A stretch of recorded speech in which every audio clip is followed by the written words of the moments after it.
Good evening and welcome to the September 8th meeting of the Board of Selectmen. And with me here in person, we have the entire board.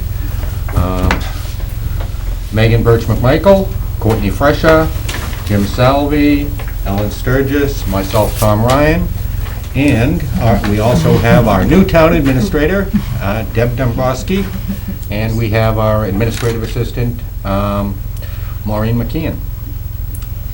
Welcome. Welcome. Thank you. Welcome. And first off, for Chairman's comments, what I'd like to do is, Denise, welcome. We're very happy to have you. Thank you very much for joining us, and I'm glad to see that your first week hasn't driven you away. It has not. I came back. You came back, which is always a good sign. Good thing we gave her that long weekend. Yeah, exactly. And the only other thing I've got is I wanted to give a shout out to Arnie Epstein and the working group for energy efficiency. What they've done is they have secured a grant for $70,697. $57,000 of it's for the highway department for an HVAC replacement, $8,800 for the town building for LED lighting, and another $4,800 for the highway department for LED lighting. So in addition to it getting money to put that in, it's going to end up saving us money in the long run, which is all a good thing. Arnie, thank you very much for all your hard work. Great job. Yes, great job.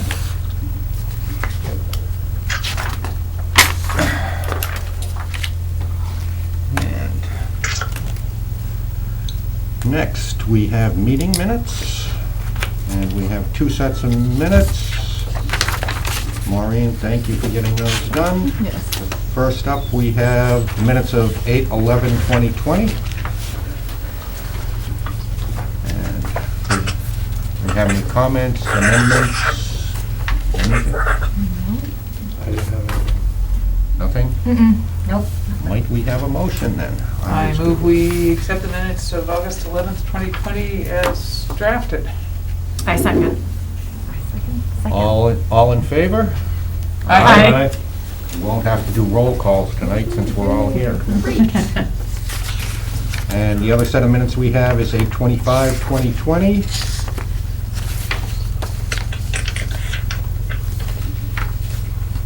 Any comments, amendments? I have one very small thing, page 3, just above town administrator's report. It says, Mr. Salvie moved to request town administrator investigate legal and practical requirements in the third line down and reporting back to the board at a later Oh, time. good catch. Makes sense. Not an earlier time. Yeah, we're going with Do we have a motion then? I move we accept the minutes of August 25th, 2020 with amendments. Second? All in favor? Aye. that. Aye. Unanimous. Do we have anything in correspondence that we'd like to discuss or go over?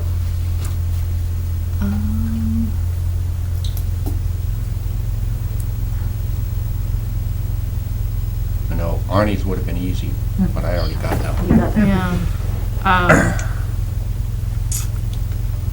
What is the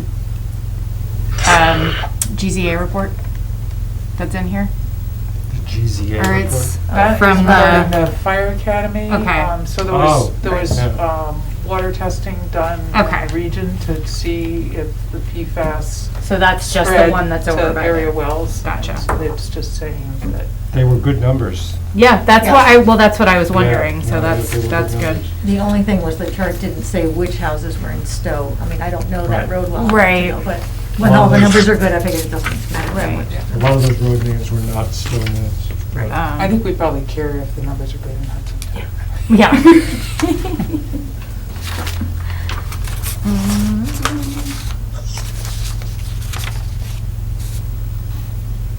I don't think I had anything else. May I make one comment? Yeah. So in the correspondence is the police chief job description that I wrote up. So there's one tiny amendment from the draft that you have. I just added the reference to Mass General Law, Chapter 41, Section 97, which is the so-called weak chief statute, just to reference that it's under a weak chief. Otherwise, if the board had no comments on it, that will be sent out and fully distributed tomorrow. That's Great. great. It is great, yeah. Good. Thank you very much. Look at that. All right, then what we will do is move on to discussion and vote appointment to the Cultural Council of Rachel Gwaltney. Is Rachel here by any chance? She is. Yep, I'm here. Hello, Rachel, how are you today? Good, how are you? We're doing fine, doing fine. Thank you for stepping forward for the Cultural Council. Sure, this will be a reappointment. I've been on for the last 3 years. Thought so. Perfect. Well, thank you for continuing on. Do you want to tell us anything about yourself or the folks on TV and Zoom? Or Sure, I've been living in Stowe for about 4 years. I've been on the Cultural Council for the last 3 years, like I said.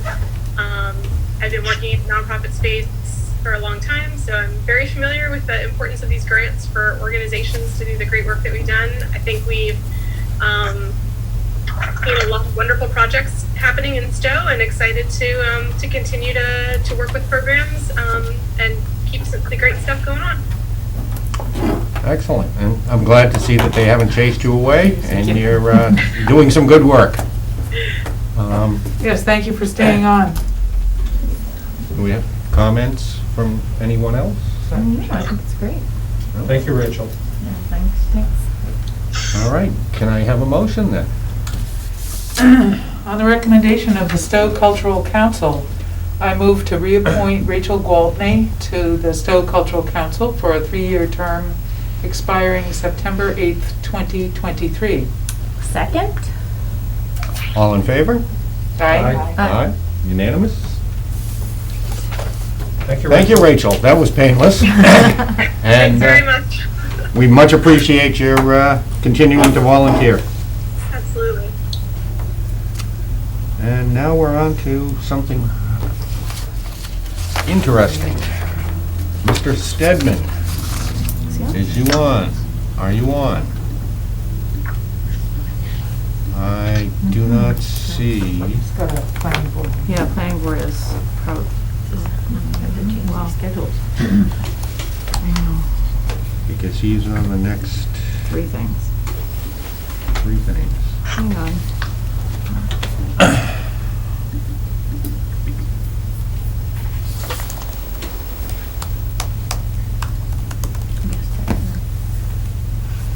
This one will be hard to do without Jesse. Yep. I would be happy to. Well, I think. Great. What? Yeah, I mean, I was there for Talk about it. all of it, yeah. Yeah. I also gave her a heads up even before, you got your packets to see if, what you might know about it. So,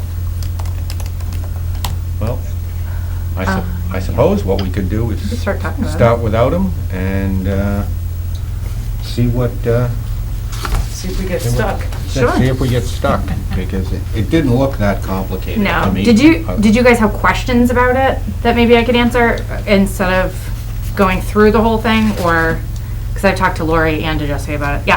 I had just one question. It was more how it would, I mean, I was trying to think of who might be impacted by this, like who actually wants to take Yeah. advantage of it. Yeah. If they have an alcohol license now, Uh-huh.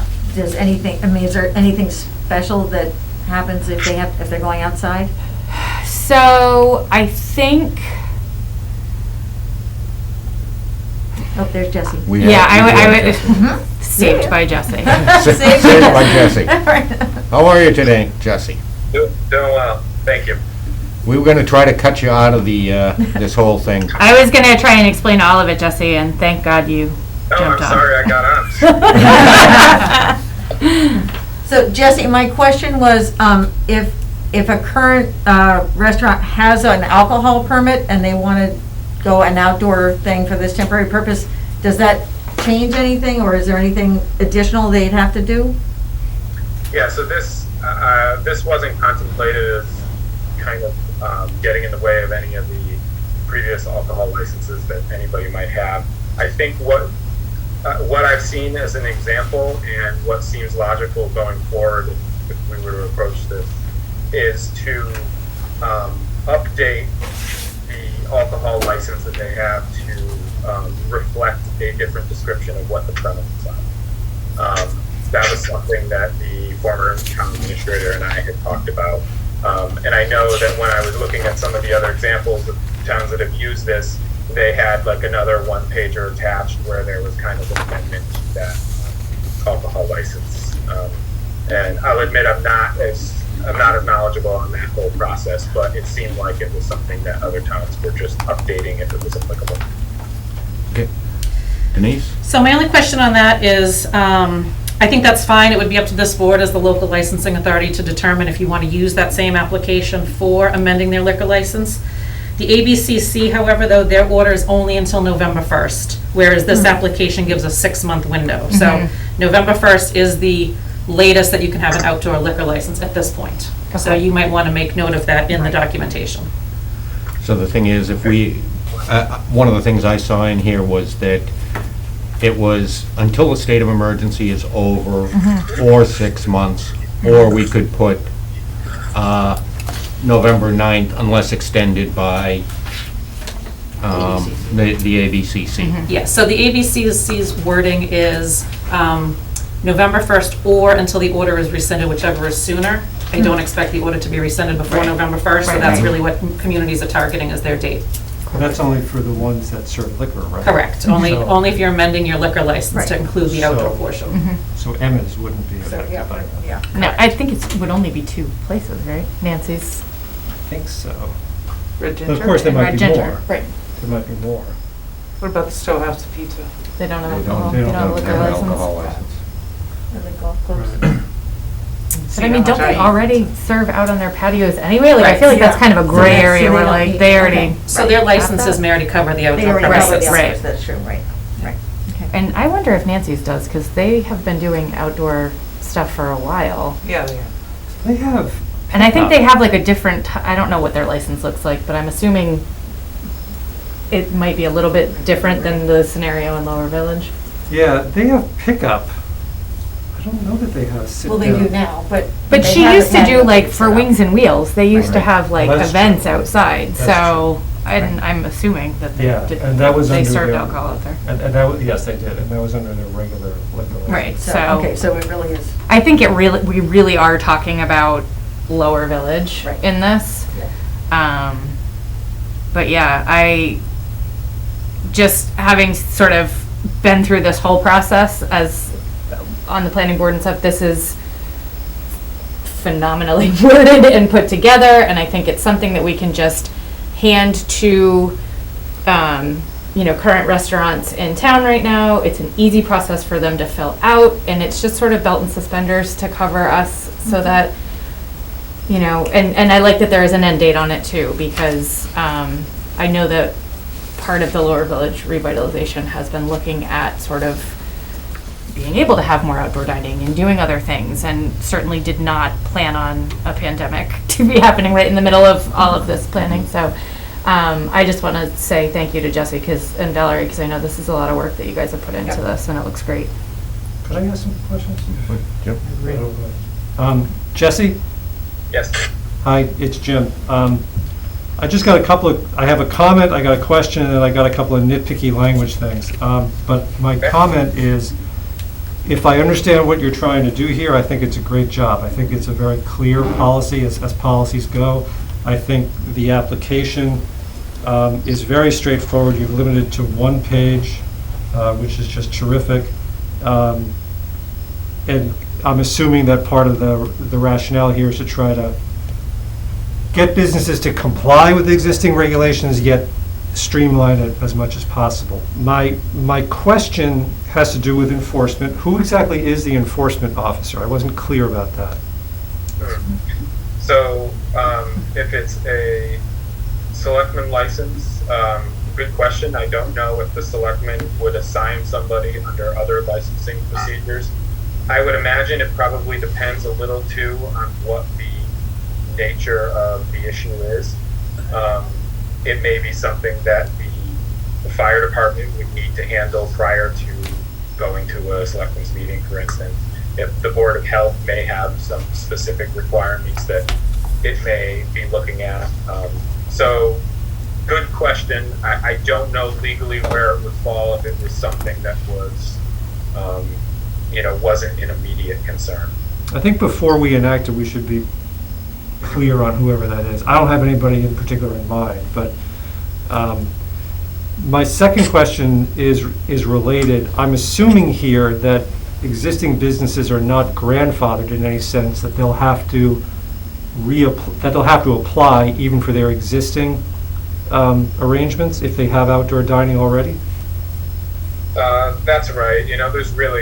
There hasn't really been a process. I know that the Board of Health has been reviewing some of the table setups and some of the stuff around food service and things of that nature. But when I was talking with other department heads in public safety, it seemed to me they were,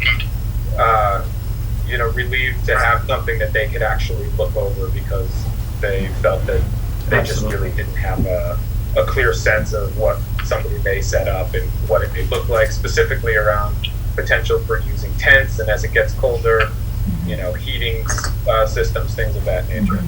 May I assume that there's no enforcement action in mind, that as soon as we enact this, there isn't some enforcement action? I would prefer to know about that, even if you have to tell me offline before I actually vote in favor of it. You mean that somebody right now would be non-compliant? Yes. Only to the effect that they're already doing some outdoor dining and haven't gone through this process. Yeah. But there's And then- nothing out there that's glaring. But presumably, if they applied and got a permit, they would be in compliance. I don't see any reason why anybody couldn't. I feel like it's just about being a little bit creative. Yep. I just want to make sure there was nothing. So that's the end of my substantive concerns. I think my main one is just who's going to be enforcement. I don't want to see planning board members or a selectman or the town administrator having to roam around town. Wouldn't it just be the building inspector? Wouldn't it be the building inspector? Building inspector. Normally it would be a building commissioner or your Yeah. Board of Health, depending Yeah, on what the I think violation is. that's fine. Right. That was the answer I was expecting. Yeah, So, I mean, that's who great. I would assume it would be. Yes. Jesse, my nitpicky language, which I can run through real quick, the duration was one. I was actually going to suggest some language that it lasts maybe a little bit longer than the state of emergency, give people a chance to wind down. But also, it ends if they make any substantial changes from the terms and conditions that are approved. You have language similar to that about revoked. But just think about that. I thought you did a nice thing in step 4. A public meeting will be held by the Board of Selectmen. I think you're intentionally staying away from the requirement for a public hearing and all the rigmarole that entails. I would consider, maybe it'd be a good idea, some language encouraging us to give the public as much notice as practicable under the circumstances, not a formal public hearing, but just as much notice as practicable. It is, after all, a license.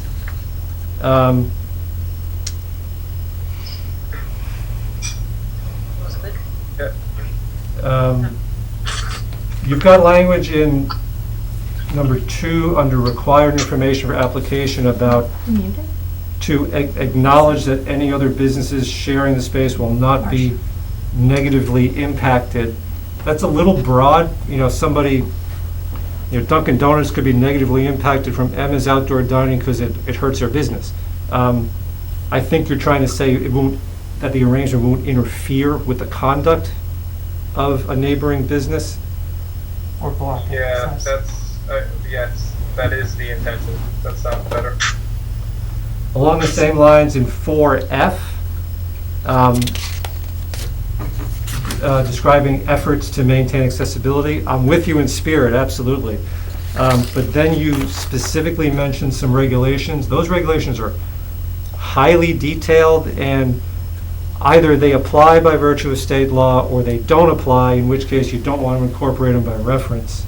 So I might end the sentence just after description of efforts to maintain accessibility, period. If you really want people to look at those regs, just a sentence referring to, applicants are referred to these regs, but try not to incorporate them by reference. I've made that mistake. And that's all I had. I thought it was great. Okay, thank you, that was helpful. Now, one of the things is, I think that, you know, given that it's coming towards the end of the outdoor season, I don't know how comfortable people would feel about accepting this with the changes, allowing the town administrator to work with Jesse to clean the application process up. But I think we probably all agree in principle that this is a good thing. And Well, I think especially given the fact that we'll have, apple season will be starting. Right. And I want to give those businesses as much of a possibility to, right. you know, really get the Right. tourist money. So I think. Because if we didn't approve this at this meeting, then it stretches out to the next Right, meeting. Right. But at Right. least if we can get this cleaned up. Yep. Can we Next add meeting. the building inspector being Yeah. Can we just the appoint term, them to do whatever? it? I think it should be in there, but Yeah. No, I think, but can we add, I mean, I think that would Yeah. be the only thing I want to Yeah. explicitly add Yeah. to this, the motion, that, just so we are clear that we're handing this off to. Because it's So an Denise extension said- of the building, right? Either the building inspector or the Board of Health, depending on what the jurisdiction would be. Yes, because if it's a Mhm. So COVID enforcement. violation, it would fall under the Board of Right, Health. right. I But thought this the is just for, timing- okay, right, for the. Right, if they're not Yeah. distanced That's or right. wearing masks or taking Right. those precautions, then it's the Right. Board of Health that would Exactly. enforce. Right. I thought the timing was really good because the outdoor dining right now is somewhat unobtrusive, but as the weather gets colder, I don't know, people might have tents, they might have heaters, God Right. knows what that means. Yeah. And so I actually think the timing is really good. I think it's great. But, you know, that way, at least people could be notified that they could submit their application, and we might be able to get a couple of them done at the next Right. meeting. Or the next Right, which is, that would you be know, great. Yeah. Exactly. Basically, Yeah. what we're trying to do is, I think, Right. put some control on it. I'm So- strongly in favor and ready to give you a motion whenever Yeah. you're ready. Yes. Right? You know, I'm gonna- I have two quick comments, if I may. Yeah. So I would just reference somewhere in the document how much time you're giving existing businesses to comply, whether it's they must apply within 15 days, 30 Okay. days. Yes. Yeah. That if they're currently having outdoor seating, there should be some timeline for them before they're in violation of this new policy. Yep, yep. And I would like to see personally on the, maybe the back of the application, a sign off for each of the departments that need to review it, that they should physically sign off before it comes to this board, so you can see that they've reviewed it and signed it. Perfect. Okay, that's helpful, thank you. Great. All right, in that case, I'm ready for a motion. So I move to adopt the temporary outdoor dining license procedure as a policy of the board, of the select board, as written, actually as amended, and further authorize the select board and planning department staff to work together on an outreach strategy to local food service businesses for the purpose of notifying relevant businesses of the adopted procedures. Second? All in favor? Can I just ask one Yeah, question? yeah. So the amendments we're talking about are, without a doubt, adding building inspector and Board of Health as the enforcement agent, depending on jurisdiction. And then the things that Denise mentioned, and with regard to the things I mentioned, so much of that as the town administrator and the planner think is appropriate. Are we all good with that? Yep. Okay. Yes, And I so think- so the motion actually says, the select board and planning staff, so I would add the town administrator Yeah. into the Yep. motion. Yeah, because I think I can certainly work with Jesse and his staff to do the outreach to it. Right, That it way we seems can like get that that- going right. and not have to wait for you guys to get involved in that. Yeah, Yeah. it would Yeah. actually replace the select board with the town administrator, it seems like, at this point, Yeah, Yes. that's who should be. Yes. I'm good with that. All right. Do you need to re-say it or want no? me to I think we've got Run the through gist that of it, again? and it's also on tape. at this Perfect. point. You good So, with that? Thank you. all in favor? Aye. Unanimous? Yep. Yep. All right. Great job, Jesse. Very Thank nice you, job. Jesse. Thank you so much. Team. Very nice job. Thank you all. Now, the right of entry. that we ended up passing on the last meeting because we figured you needed to tell us what you were up to. Fair enough. So, real simply, you folks have seen temporary easements and temporary construction easements regarding Lower Village in the past. This right of entry agreement is slightly more informal. It does not require a town meeting vote. It's something that can be voted on by the Board of Selectmen. Some towns even have their highway superintendent do that. You know, I think we've got a lot of new staff, so we can figure out in the future what makes the most sense. But for right now, the purpose of the right of entry agreement is to allow our contractor to get onto property on 92 Great Road, pick up some pavement, regrade, repave a small portion of their driveway to make sure that some of the drainage issues that we had off of the roadway were taken care of, and that all the water was getting to the correct catch basin. So it's kind of one of those last punch list items that we've had on the books, and we'd like to get it all done this fall. Questions, comments? Good. If everybody's good with it? I move we authorize the chair to sign a right of entry agreement for 92 Great Road. All in favor? Second. Second. I'm just trying to move it on. Appreciate your enthusiasm. Yeah. All in favor? Aye. Unanimous? Right. And notarizing. Oh, I got my seal. You have to tell me. I want to do that. You want to do I want the process. It's a pain. To get it, it's a pain. Yeah. Once you have it, it's easy. Unless they tell me I have to go downtown to get it sworn in.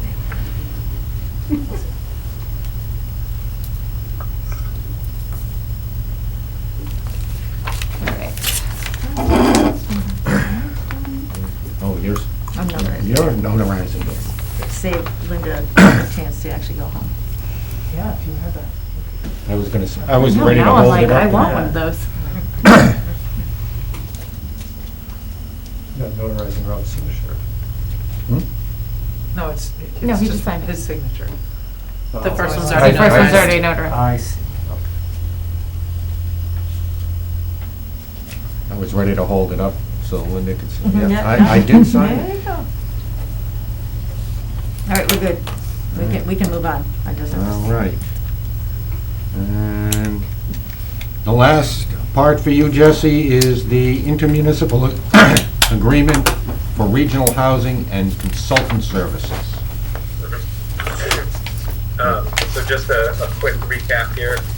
We've been using, we've had a regional housing services agreement with several neighboring towns, I think since 2013 now. We've had this IMA with, and we've been contracting with the same contractor since that time to help administer and monitor some of the affordable units, or all of the affordable units on the town subsidized housing inventory. It was that project that also allowed us to have the housing fair that we did a couple times, some of the different workshops. So we're always, kind of doing different kinds of outreach, education, and then actual administrative work through that process. So the IMA that you have before you is really no substantive change. It just says in that IMA that every time we take on a new town, that we will come back and re-execute it.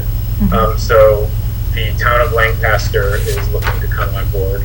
I think last year we signed on and had the town of Harvard. Each time a new community comes on, we do have a discussion with the contractor to try to get a sense of whether or not they can still provide the same service that we're used to, having extra towns on board. They have indicated that they can, that they still have the staff capacity to do that. So we're all comfortable, bringing them on board and getting them to be part of the conversation with us. So that's really all there is to it. I'm happy to go into any more detail for those who may not be as familiar with this process, but I'll leave it there for now. Yeah. As Jesse said, I think we ended up going through one of these last year, same type of thing, and I think it's fairly self-explanatory. Anybody have any questions? There's a comment. Comments? the chair of SMOT, of the Stowe Municipal Affordable Housing Trust, when this was sent to us via email, made a comment, does this change the cost of the services? And so would we get effectively a savings by having a larger group in this consortium, maybe lower the base rate or something like that? And so I believe Jesse's response was not at the moment, but it might be a possible point of negotiation in the future. So just wanted to throw that out there. Good point. Anyone else? No? And we have a motion. I move to approve and sign the Inter-Municipal Agreement for Regional Housing Consultant Services presented by Town Planner Jesse Steadman. Second. All in favor? Aye. Unanimous.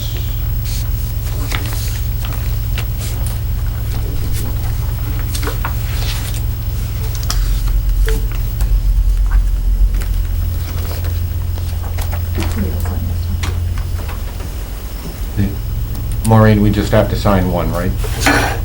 They all have to sign, no notary though, No, but I mean, there's just one copy to sign, Yes. correct? as far as I know. In the, okay. All right. This thing took up 20 pages of our 56 pages. Yeah, Because each one, there's like, each one is a signature sheet. All right. Next up, I think Kathy, you're up. A discussion, an update on Chapter 61 for Hallock's Point Working Group. Report. Thank you. Can you guys hear me? Can you get a little louder? I will try to get a little closer to the computer. Is that better? Yep. All right. So I'm Kathy Sferra. I'm the conservation coordinator, and I'm joined tonight by several members of the working group. Bob Wilbur, Dan Barstow, and Vin Antle, I believe, are here. And we've had some technical difficulties tonight getting the ability to screen share on Zoom. So I do have a slide presentation. The selectmen all have copies of it. And for those in the home audience, I've just managed to upload it to the Conservation Commission page of the town website. So if you go to our page, on the left margin is a Hallock Point presentation tab. And you can follow along there. It is a large file, so give it a little time to open. So tonight what we wanted to do was give you all an update on our discussions with regard to the possible acquisition of Hallock Point down at Lake Boone. And in the slides that I've given you, the first slide is actually just a slide that shows kind of the context of where the property is relative to Stowe at large. So you can see Hallock Point shown in red on that map. And then the very large Assabet River Wildlife Refuge shown in blue, and the Marlborough Sudbury State Forest shown in green. So the property really is kind of a linkage between the lake itself and some of those larger conservation properties, and we'll talk more about some of the potential trail connections as we go. Next slide, the land that's being offered to the town is shown in green on that slide. So I think when we last discussed this, there was some confusion. There are 3 existing houses out on Hallock Point that are not part of what is being offered to the town. So it is just the land in green. And then were the town not to acquire the property, there is permitted out there a 7-lot subdivision, which you can see on the next slide. That is fully permitted by the planning board and the conservation commission. And for those 7 subdivision lots, in addition to the 3 houses that are already out on the point. The current status on the next slide is that the town was given notice of its right of first refusal back in June.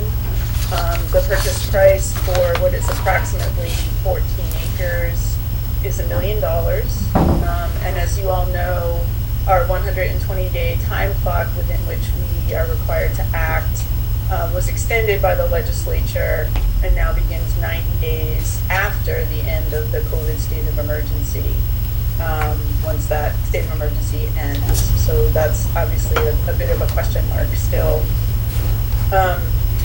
The town administrator convened a working group that consists of Bob Wilbur from Stowe Conservation Trust, myself, Dave Swirsky from the Lake Boone Association, Ben Antill from the Community Preservation Committee, and Dan Barstow from the Lake Boone Commission.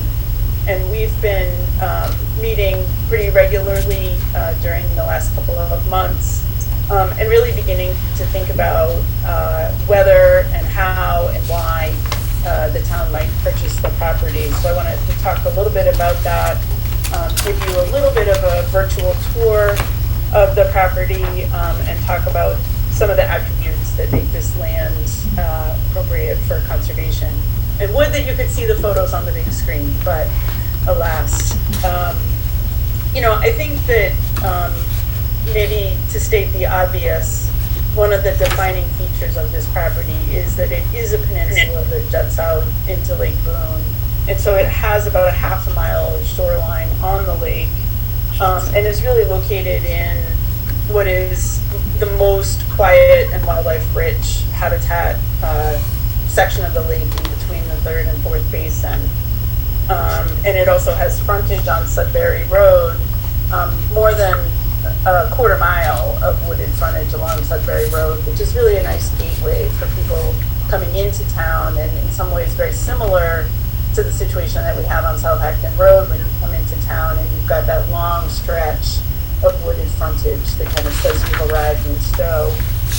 And then almost immediately across from Hallock Point Road itself is a fairly large parking lot that services the Marlborough-Sudbury State Forest and the Aspet River Wildlife Refuge. And there's a network of trails that head out from that parking lot. And then it is also adjacent to the town's current boat ramp, which was also gifted to the town by the current owners many years ago. So as we looked at the property, we really could see a great opportunity for a network of trail loops that would lead off of the parking lot, connect into the state forest property and the wildlife refuge property, and lead people out onto this just stunning peninsula that is the tip of Hallock Point. There is what we envision, kind of an opportunity to put a couple of picnic tables out there, have it be a destination for people that are walking, and also an opportunity for people to bring boats, can use kayaks up from the lake and land on the point, stop and have a picnic and head back to wherever they had come from. And then I think most importantly is perhaps an increased recognition that a healthy landscape around the lake will help make for a healthy lake. And as I think you all know, the town has applied for a municipal vulnerability grant through the good work of the Lake Boone Commission and the Lake Boone Association to try to really look hard at the sources of pollution to the lake and find ways to improve the lake's water quality. And certainly protecting the peninsula can help in that regard, so that we don't have the additional houses around the lake. So going to the proposed funding plan slide, the working group has been working hard, kicking the tires, if you will, on a plan to bring together 3 primary sources of funds to match the $1 million purchase price. We've been talking with neighbors, we've been talking with abutters, and also talking about how the land might be used. And the proposed funding plan that we'd like to put on the table has 3 elements. The first would be to request approximately $400,000 in community preservation funds. We had an initial discussion with the Community Preservation Committee a couple of weeks ago, had positive feedback from that group, and we'll be putting together a formal funding request to go to them at their meeting next Monday night. The second element would be to raise approximately $500,000 through the sale of 2 frontage lots on Sudbury Road. Those lots would be reconfigured from the original subdivision plan to help maintain a Sudbury Road buffer, that wooded buffer along the road with a much larger buffer than was shown on the subdivision plan, to allow the trail to pass through the lots along the shoreline, to minimize the water frontage, so we're not looking at homeowners wanting to clear cut a lot of their shoreline or, build patios or things like that. And we, as part of our due diligence, reached out to 2 local real estate brokers to just try to ground truth that number. And I think got good substantiation that that's a reasonable number to expect from the sale of the lots.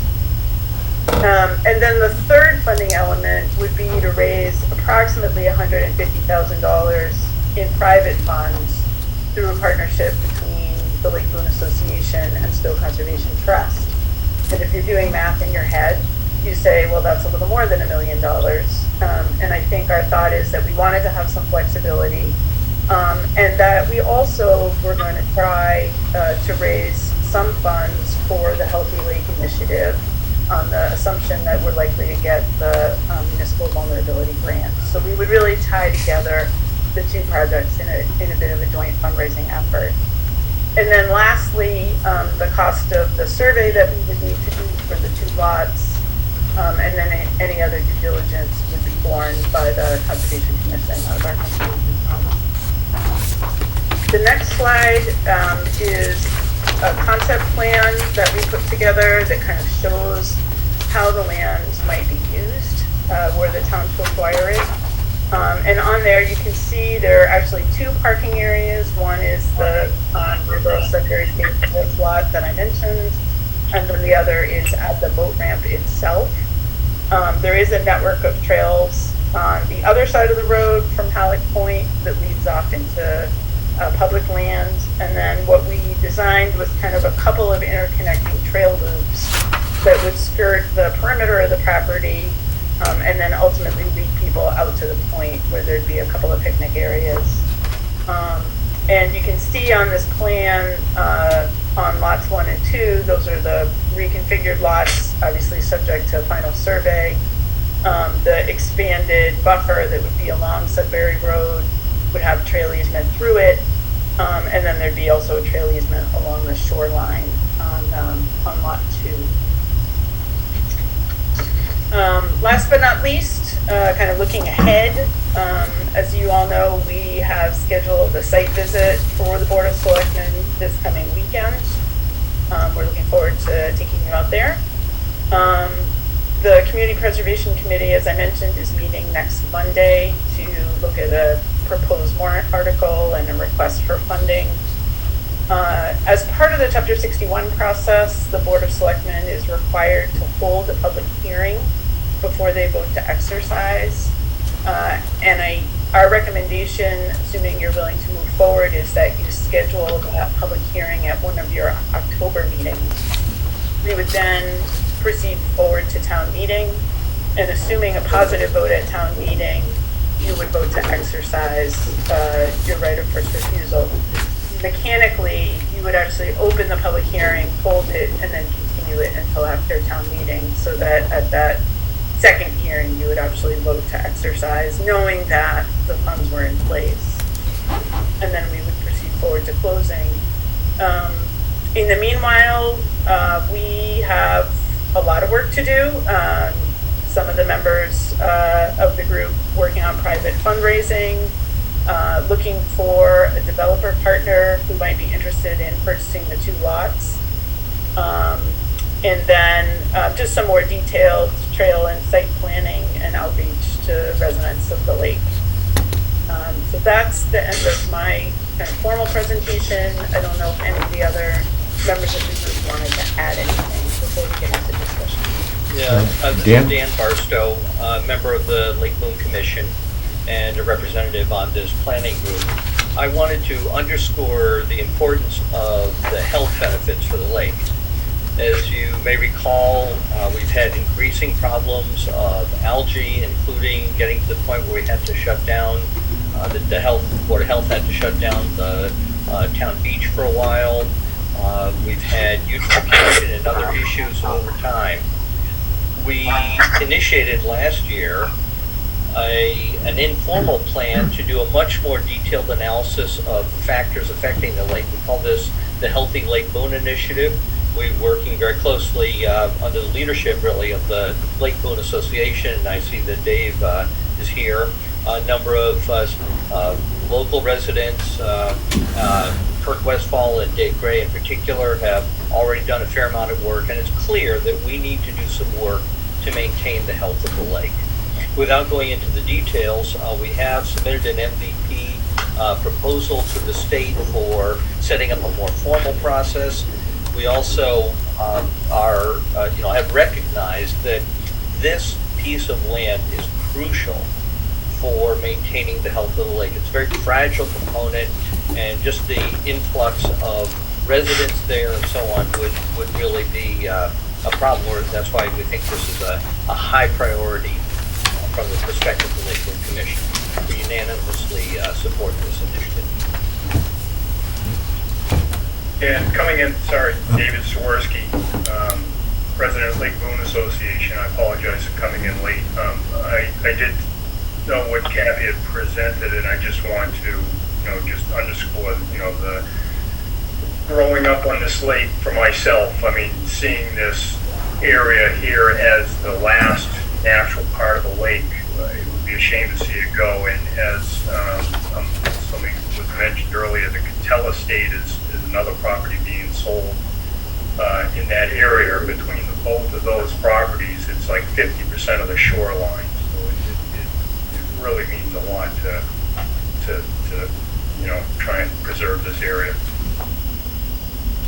This is Bob Wilbur, President of the Stowe Conservation Trust, and I'll be very brief, but just to add that given that this is the last sizable property fronting on the lake that we're going to see ever, it makes it significant, and the fact that it's a reasonably good price. I think we're all a little bit surprised that the price is what it is, especially given property that unique. The funding mix we put together, the funding strategy that we put forth, has more than half of the funding coming from other than town sources, and so I think that provides a good value for the town's portion. And then the last thing I'd point out is the proximity of the property, the location, the context. Directly across the road from federal and state open space properties provides additional value for our purpose of using it as open space. So this is a very good opportunity, we believe. Comments, questions from the board? Ellen? So, clearly, no doubt, it's a great piece of property, and especially the connectivity is the most, to me, it makes it even more valuable. But I am concerned with community preservation funds, given, we've been really lucky because we got in early, and thanks to some of you on the call, we've been getting the best match, but I'm sort of presuming, and lots of people I've been hearing in different towns talking about that, that might not continue given the state of the state in terms of the economy. So I guess I'm just worried about what this does for our, some of the other priorities we've had for community preservation funds, looking down the road, assuming certain properties might come up on the market.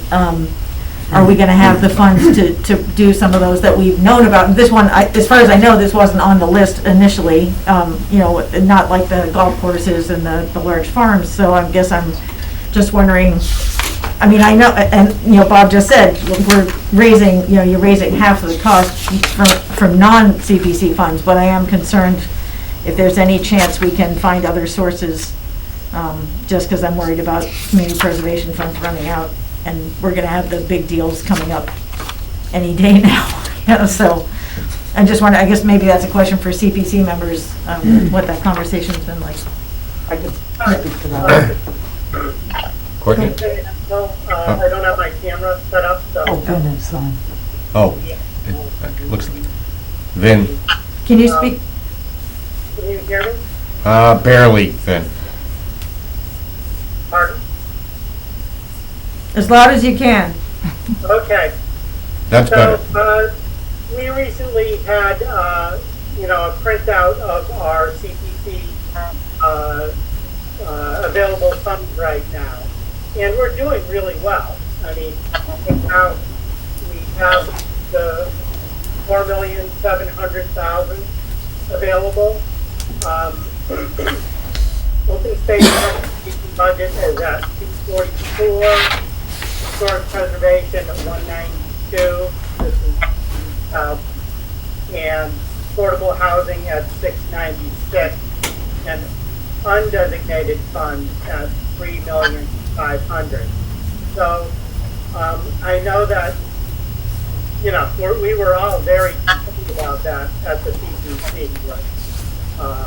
Things like the town hall project, what might be coming down the road with the golf courses. But we didn't feel like the 400 was digging too deeply into our nest egg for these other projects. So far we've had sort of positive response at the in the CPC, and we feel like our budget can take the hit. Courtney, anything to add to that, or? Yeah, I would add that this is the presentation at the moment for the financing is, from the CPC point of view, is exemplary, because they're asking for less than 50% of the purchase price from CPA funds. And that's the kind of thing that CPC tends to support. I just also want to comment, obviously with the global pandemic going on, we are very uncertain about finances in general, but before that, we just had Boston and some other large communities join the CPA group, and I think that there can likely be some very strong advocacy to keep it going, because we've got big players involved, and so it doesn't seem like the state match is the highest priority for the state budget, obviously, but I think that it's not going to go away. It's a very important type of funding, and I think there's plenty of people behind it, so I have confidence in that. And I've also been out on Hallock's Point. I look forward to the upcoming site visit, but I've been out there, and I would echo that it's very beautiful, and it would be lovely to maintain that as a public resource rather than having it be privately owned and occupied and adding more weight to the burden on the lake rather than treading lightly. Jim? Very briefly, from my perspective, the real question before the board is whether to move the process forward and give town meeting the opportunity to consider it. And it seems well thought out enough that I don't have any problem doing that. The question that I am troubled by is more like which town meeting. It seems like the deadline will extend long enough for it to be an annual. I have said before, if we have a special, I would like to see this taken up. I don't think it would be fair to do otherwise. What I am really going to be afraid of, and I hope it does not happen, is if this is the only potential item for the warrant on a special, I wouldn't be happy in that situation. I have a question for people that are in touch with the landowner, perhaps. Do we have any indication about the negotiated sale that's on the table that's given us this opportunity? Do we know if the parties involved are anxious to conclude, or whether they are perhaps reluctantly willing to wait for us to exercise what's allowed by law right now? Yes, sir. I know that Attorney Paul Alphen and his client are both on the call. I think it's probably fair to say that they're eager to consummate their transaction, but that they understand that we have the time that we have been provided. I don't know whether you want to open the floor to hear from them or not, but they No. are here. I think we can hear from Attorney Alphen. Thank you. The 120 days that you normally have, as you said, has been extended as a result of the emergency legislation. I don't think my client is interested in extending the time beyond the already extended time. If you have a particular proposal, we'd have to go back to not only my client, we'd have to go back to the purchaser who has an executed agreement that calls for him completing the transaction after the town has made a decision or after the time has expired without a decision. So if for some reason you need additional time, please get back to me and I will confer with the buyer's counsel and my client.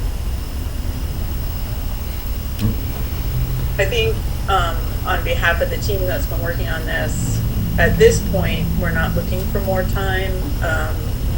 However, unless the state of emergency extends into October, we wouldn't make it to annual town meeting.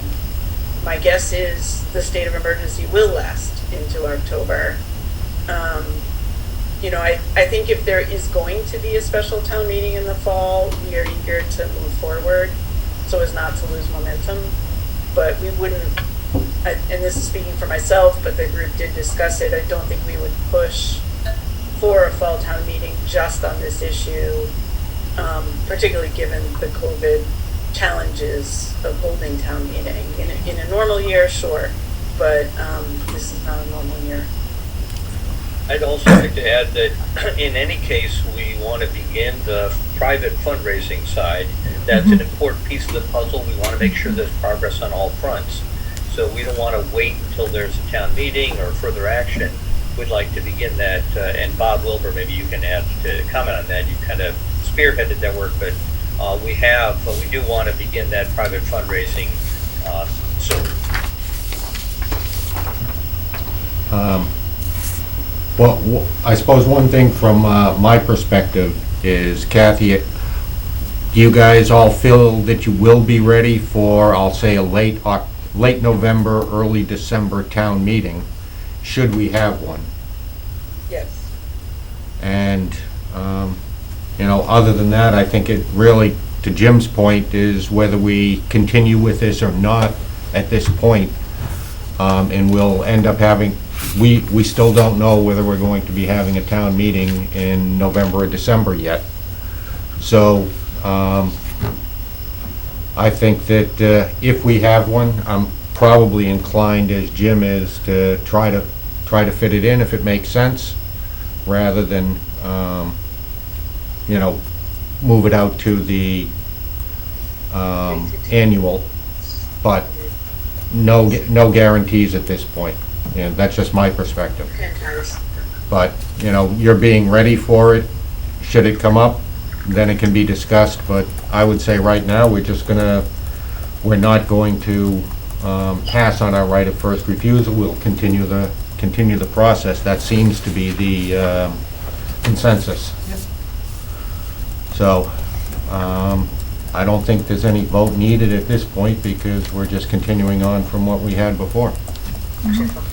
So, Kathy and Dan and Bob and Dave, thank you. And Vin. Thank you. Thank you guys for the update. Thank you. And we'll see where you stand in probably a month or so. Great, thanks for your support. Yep. Thank you. Thank you. Kathy, I guess you're up again. Yep, I only have 2, not 3 like Jesse. Yeah. So I'm hoping this is the easiest presentation ever, but I shouldn't jinx myself. After the town meeting, where town meeting voted to approve the Article 97 petition, for the Box Mill Bridge, removing a few slivers of land from the conservation restriction that is held by the town and Stowe Conservation Trust. We approached Representative Hogan, who has been working with House Counsel to get the legislation filed. And House Counsel came back with basically a rewrite of the proposed legislation. I've reviewed it. I don't think that there are any substantive changes, but we thought that it would be pertinent to bring it back to you, have you vote to approve the language as proposed by House Counsel, and then we will go forward and get it filed. Right, so you're pretty much in agreement that this will take care of your issue and it's good? Yeah. Questions, comments? I'm trusting the lawyer in the room because there were so many markups, I couldn't follow it. I did, it does the same thing. He added a book and page number to the Stowe conservation restriction, which isn't a bad idea, but doesn't do anything substantively. And I think more importantly, from what I could tell, and I hate being sort of, ad hoc town council like this, but I'll give you my opinion for what it's worth. The vote at town meeting clearly allows us to approve non-substantive changes in the language, so I don't really see a problem with it. And thanks for asking. Or putting them on the spot? And our proposed motion for you guys tonight would be to approve this language, but also provide the flexibility for, a comma here and a period there and a the here, so that we don't keep bringing it back.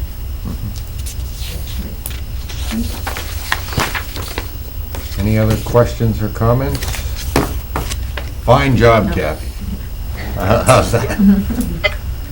Do we have a motion? I move to approve the revised language for the Box Mill Bridge Article 97 legislation as presented by House Counsel, including any additional non-substantive editorial changes as may be necessary.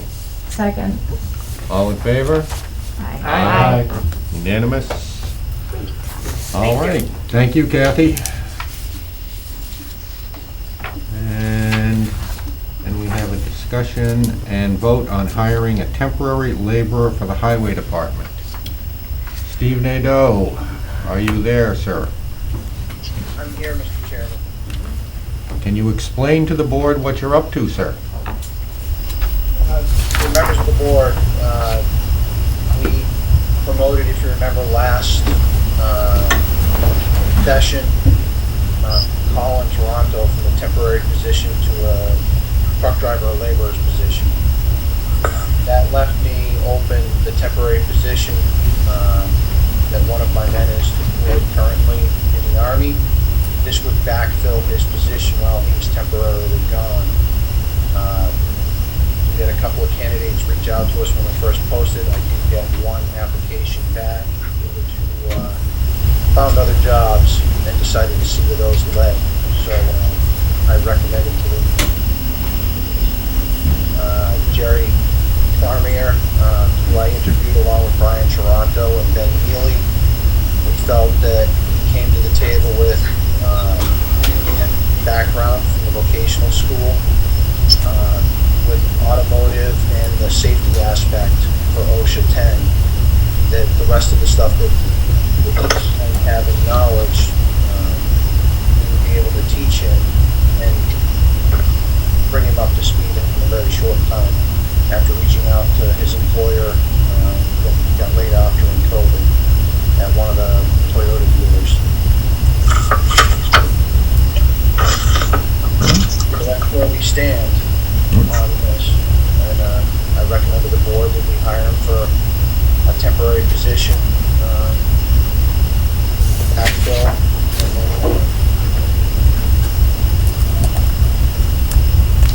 at this time.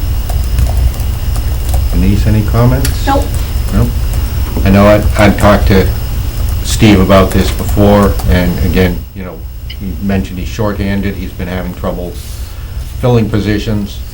And one of the good things with a temporary position like this is that if another position opens up and this guy's working out, he then has a known entity to be able to put forward, which is what happened with the last temporary. But at the same time, I believe by law, he has to maintain the position available by filling it temporarily because of the military deployment. So it's good we've got somebody that wants to fill it and that Steve feels is qualified. Sounds great. Thank you, Steve. Thank you very much. On the recommendation of the highway superintendent, I move to authorize the town administrator to hire Jerry Camara as a temporary laborer for the town of Stowe Highway Department. Second. All in favor? Aye. No. Thank you for coming in, Steve. Thanks, Steve. Thank you. Thank you very much.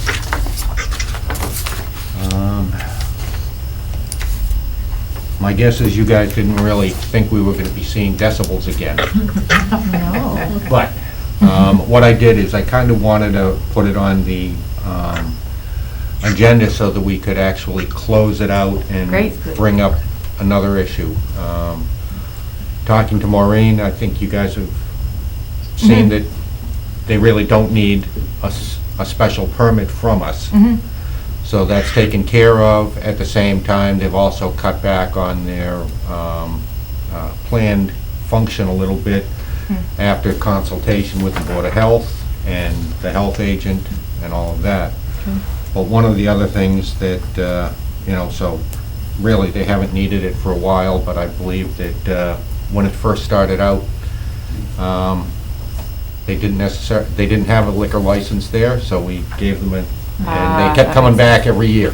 Yeah. Because they thought they needed to. Gotcha. But one of the other things is, and I've asked Maureen to do this for the future, especially during COVID, that usually we ask about insurance. We try to find out if everybody's got, if the police have ever had any problems with them, things like that.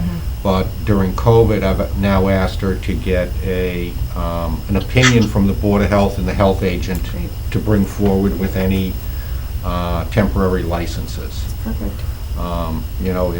We were all sitting here, I know I was sitting here going, should we even be having a liquor license, which is generally just a bar setup during COVID,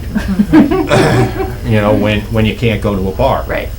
So it's, I think that if we invite the Board of Health and the health agent, or make sure we get an opinion from them when it comes forward, we'll all feel a lot better if everybody's all on the same page. So I've asked her to do that, and I figured that would close this out. Good. But, any comments or anything else on that? Well, I think, for me, the issue is, and especially if the golf clubs have licenses, then they don't need to come to us. But then if they're having weddings or major events, we actually have I don't expect Maureen to be checking on their calendar every day to see what's going on there. So I guess I'm just, I want to believe, just like every business in town, that everyone's following the protocols. But, everybody gets tempted to push the rules a little bit, and I totally applaud what you're saying, and I think that's the right way to go, but I am still concerned that we weren't really clear on who's making sure that, COVID protocols are being upheld, not necessarily in people's public homes or private homes, but, in our places that we've licensed on some level, so. And we also know that we have one part-time health agent and 3 people on the health, Board of Health. It's not like we're expecting them to work 24/7. Right. Checking, what's going on in town, But I guess with the apple orchards, I actually was like, oh, God, the crowds are here, they've arrived, and I know they've got all sorts of rules, and Honey Pot's been one of them actually has a reservation system. I can't remember which one it Yeah, was. Honey Pot does. Which is great. Because then I don't know what they're all doing that, but. Yeah. So, But anyway. at least, you know, I thought it wise to ask for No, that's- that Yep, stuff that's going great. forward, just to make Thanks, sure. Tom. I that- think that's great. Yep. So, Denise, you must be really good for us. We're running way ahead. So I guess we're up to your report. Well, so I don't have much, it's only been a few days. Seems like forever. She found her office, okay.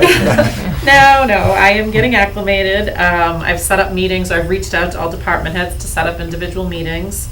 So the next 2 weeks, I am fairly booked with meetings with staff. I do plan to hold monthly, if not bi-monthly, full staff meetings. So those will get underway. I like to coordinate them with your meeting, so I would probably have it the day of, and then if there's anything that needs to be said to the board, we have that information fresh. Other than that, today I participated in, I'm not sure if you're aware or how it worked before. So twice a month, it was weekly, it's now twice a month. The Lieutenant Governor has a Zoom meeting with all municipal managers on COVID, so we had our call today. It was primarily regarding schools, which was good because it doesn't involve us for the most part. The biggest thing that went into place, though, was a new executive order came out last week, allowing for the creation of remote learning enrichment programs. So establishments can, I guess, collect, if you will, children that are remote learning, and they can do it on-site in a supervised setting with some oversight. Those protocols come through me. I have to now follow the early education and care guidelines to create a townwide protocol in case anyone reaches out to us. Similar to every other license, it will get the fire department, the building commissioner, the board of health involved. I'm not sure if there's any coming down the line, but those are something that we will have to put into place rather quickly to accommodate for this. That was sort of the biggest thing that came out of it. And that's all I have for you tonight, those few things. Thank you. Great, You're welcome. One of the things that we've done in the past, and you're welcome to stay, but we used to let Bill leave because he had an hour drive home. So when we got to liaison reports, but I just I figured appreciate that. I figured that we'd offer it to you, you know? Well, if we ever get to, you know, stormy weather or something like that, and you've got to get out of here, we can work that out. Thank you. So then we're into liaison reports, and I'll start with you, Jim. I don't have much. The library trustees met last week, and the focus of their meeting was moving their endowment funds to a new money manager. Nothing new. They had managed it themselves, or Tim had, and they are now sending it to a professional manager. The building committee hasn't met yet, but all the members have been appointed. I don't know if they're all been sworn in, all except one. There's a holdup with the FinCom member getting him reappointed by the moderator. I'm not 100% sure what's going on there, but certainly the building committee, I think, is able to meet at any time. LACAC, very simply, they're at the beginning of the assessment process, which is the negotiation, the start of the negotiation with the cable companies, and they're assessing what equipment needs they need. Now, I don't completely understand this process yet, and Jonathan gave me a very helpful 12-page manual, cable contract negotiations for dummies, and I have not read it yet. I'm very much looking forward to going through it. But the first step is assessing what equipment needs what equipment you need, and you want to ask the companies for, and that is what he and their attorney are doing right now. That's it. You're really looking forward to reading through that? It's only 12 pages. Oh, okay. You should see some of the stuff I write compared to that. Yeah. This will be riveting. Courtney? Much of my report would be under the heading of the Hallock's Point. I am still working on connecting with the EDIC and haven't gotten going on that yet. I think they suspended meetings for a little while and they're just getting going again. And I think I had a schedule conflict, so haven't caught up with them yet. And SMOT is meeting tomorrow night, so I'll have more to say next time. and Town Hall Restoration Committee is in the process of choosing an architect. And that wasn't mine to report, but I've done it now. Thank you. And they are meeting on Thursday. The planning board is meeting tonight. One of the things that they are meeting with, they're meeting with a group called Habitat. And they have come back with a proposal that is much larger than what the planning board sort of anticipated. So short history is that they had asked the planning board to consider lifting the cap on the AAN units because there are 2 industrial parcels on Hudson Road to be developed. And so what they had provided was a concept of 66 units initially. We went back and forth as a board when I was on the board discussing sort of changing the bylaw, what that would look like, making sure that we could amend it to reflect current housing and conservation goals. Sent that back to Habitat. Apparently the plan that they just sent back was a concept plan for 257 units on both parcels of land. So I mean, that's another sort of, when I had said that between the golf courses and that one that's on, it's called Athens Lane off of Hudson Road. And I'm sure that you're all, or if you're not aware, they are zoned industrial, which means that if only certain housing can go there, and so one of them is a 40B, which would be an even larger thing. So anyway, so that's sort of what's going on with planning board. I will get some, I'll look at their minutes and talk to Lori and sort of see what's happening there. But I think there's a lot of stuff coming down the pike sort of from their perspective, and anything that we're looking at large developments like that obviously are going to have a large impact on the town as a whole. And so just wanted to make sure everybody was aware of them. And what was my other one? I was just talking to Maureen. We're going to try and set up a tri-town like meet and greet via Zoom with myself and the other members, just to sort of so I can see, you know, what's going on with that. And then I believe that the school committee is also meeting this week as well. As a parent, I'm sort of getting all of the emails from that anyway. So school starts on the 16th for Neshoba. And that's about that. They're doing a great job with the protocols that they're putting in place for the hybrid. I feel very good about it as a parent. And I'm very appreciative of all the work that they've been putting in over the summer. So really sort of crossing our fingers that all goes well.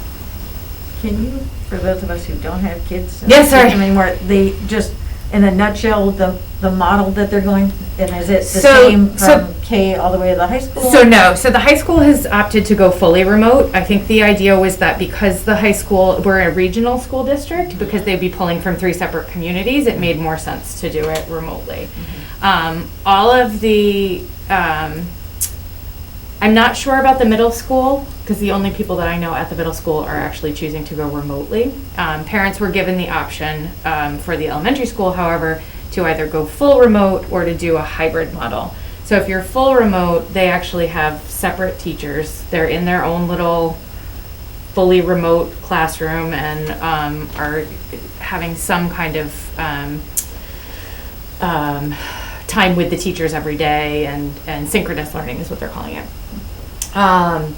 And so for the hybrid model, kids, each classroom is split up in half of the kids who are going. Monday, Tuesday, one cohort is going to school. Wednesday is a fully remote day for the entire school. And then Thursday, Friday is the other cohort. It allows for cleaning in between. It allows for sort of not a big gap between the 2 classrooms, like the kids who are in class, in the physical class, and not. I do feel like, you know, we've gotten some information about busing, and so, you know, and what protocols they're all doing. So everybody really, I do feel like they're doing it as safe as possible. We just got our school supply lists today, so, so they will be, you know, they'll be starting, and we'll cross our fingers that, we're in a small enough community where I do think that we can, you know, maintain this. But yeah. One question Yeah. for the planning board Yeah. is, I know I've been reading a lot of stuff lately about people fleeing the cities. Yeah. For lovely little metropoli like Yeah. ours. Yeah. Are they concerned about that, or? Well, I'll be honest with you, we do not have a lot of housing in this town. So they could come here, but we have nowhere to put them. Yeah. And that's been a problem, right? So I think part of what they've been thinking of is we need to open up more housing, we just don't have a diversity in the housing market. So I don't know that they're necessarily worried about it. We're 98% residential tax burden. No, You know, so like, I think if we could get more people here, it's great. But I also think putting a giant 40B in is, though I would love a diversity of housing in this town, I think what it's going to do, the impact of it on everything, Right. is going to be huge. So, but I also don't know that lifting the cap on the AAN is the answer, because then you are age restricting more housing in the town, you know? So I don't know. I'll be interested to see how their talk goes tonight. was just For gonna- I sure. would really love to see if there's, I mean, I know that the whole special permit process, or the whole, is a big deal, but if we were gonna have a great big 40B, I'd love to see a much higher or a broader range of affordability than is required. Right. So it'd be great to encourage, Right. you know, them to do some density, maybe figure out, you know, I know that we don't allow multi-unit things, but to look at how that could be done. And I think the Paddock Estates in Boxborough might be an interesting example. Might be a I great agree. spot for people to take a field trip and kind of Yes. see it and Yes. be able to speak to that. Ellen? Most of my committees are meeting, the Council on Aging meets this week, Cemetery meets next week. I did both MAPC and Magic meetings last week, I guess it was. You know, I find it really interesting just to hear what other towns are doing, and actually one of the news, speaking of Boxborough, was that Cisco's put some of their property up for sale, which is scaring the bejesus out of Boxborough, because they're sort of dependent on that business tax base, so not all of the buildings, but 2 out of 4 or something like that. But anyway, so nothing specific coming out, I don't think of that. So, you know, so, and haven't heard from Recreation when their next meeting is, but that's, yeah, so I don't really have that much to say next time. Well, I'm going to be real quick. Acting Chief Solis and the police department actually had a nice little lunch same week that we gave the certificate to Darlene Treffry. Oh, nice. So they had a retirement / yeah, you're still here party for her. And, you know, a lot of the off-duty officers came in, and, you know, so I attended that, and, you know, it was a nice little thing. It lasted about an hour, but got a free lunch out of it. Fire department remains rather busy, and I think you heard tonight that when we were talking to Superintendent Nadeau, that, you know, he's hiring people. He's got some other ideas that he'll be discussing with Denise in the future. So we'll probably hear from him again in the not too distant future. But you know, it remains difficult to find people who are willing to do highway department work. You know, it's any kind of manual labor now. It's very difficult. Nobody wants to do it. So we are lucky that we're having some luck filling some of the positions. But he had thought he was going to have more trouble finding plow drivers for the winter, but he's managed to, you know, he's pretty well, hired or contracted with them. So we're looking, you know, in good shape, and you know, you know, the construction season's gonna be winding down, so he'll be able to clean up some of the other stuff, you know, little trees that have fallen here and there. But, you know, when he's got paving crews on site, you know, he's just gotta get that done, you know? So that's pretty much all I've got. And Would you like a motion to adjourn? Wow. please. So moved. Second? All in So our favor? meetings lasted until 9:30 every night because of Bill? Is that what we That's should? it. That's what I'm hearing. All due respect, Bill, if you're watching. Yeah, if Bill's watching. Except you're really.